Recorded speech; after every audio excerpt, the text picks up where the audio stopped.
বাংলাদেশ ডক্টররা সর্বোচ্চ চেষ্টা করেছেন। আসলে বাংলাদেশে এই যে হ্যালো গাইস, আশা করি আল্লাহ সবাইকে ভালো রাখছে। তো গাইস, আমরা সবাই জানি যে কত আগে বাংলাদেশের জুনিয়র শাকিব খানকে তার স্ত্রী শিখা খান মানে জুনিয়র শাকিব খানকে মানে মানে কিবা একটা দ্রব আর কি, দ্রবের লগে মানে অ্যালকোহলের লগে একটা নিশাজাতীয় বস্তু মিশিয়ে তাকে খাওয়াই তাকে অজ্ঞান করার পর তার যেটা গোপনাঙ্গ ছিল সেটা কেটে দিয়েছিল। কাটার পরে জুনিয়র শাকিব খান যখন মানে হয় ঘুম থেকে উঠে মানে চতুর্থবার দেখে তার উপানঙ্গতে মানে রক্ত দিয়ে মানে একবার ওভার রক্ত যে ব্লিডিং হয়েছে। তো তাকে হসপিটালে আর কি নেওয়া হয়। হসপিটালে নেওয়ার পরে আর কি তার পরিস্থিতি বর্তমান কি মানে হসপিটাল থেকে বের হয়েছে আর কি। হসপিটাল নেওয়ার পরে কীভাবে ট্রিটমেন্ট করা হয়।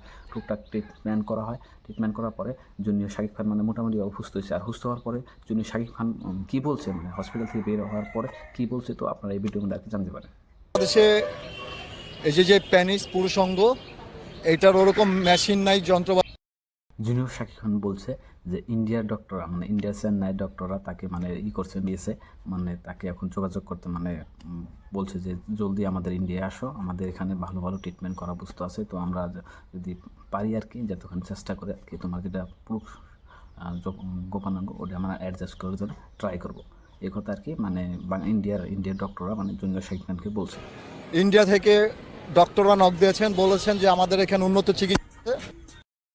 তো হসপিটাল নিয়ে যায়। হসপিটাল নেওয়ার পরে আর কি বাংলাদেশের ডক্টর আর কি ট্রিটমেন্ট করলো যা পারে আর কি, কম বেশি মানে এতদিন তাকে ট্রিটমেন্ট করলো। বহুত টাকা খরচ হয়ে গেছে। তার সাথে মানে বর্তমান মানে এত টাকা নাই আর কি যে ব্ল্যাক কান্ট্রি মানে আরও উন্নত দেশে যাওয়ার জন্য এত টাকা তার কাছে নাই। তো সে বলছে যে কেউ যদি পারে না কি আমাদেরকে কিছু টাকা যদি কেউ দিতে পারে মানে দিয়ে তাকে ইন্ডিয়া বা চেন্নাই আরও কিংবা আর কি উন্নত ধরনের ট্রিটমেন্টের আর কি মোটামুটিভাবে যাতে সে আর কি সক্ষম মানে আগের মতো ফিরে আসতে পারে, আর সেই ধরনের ব্যবস্থার মতো সে ট্রিটমেন্ট হবে আর কি।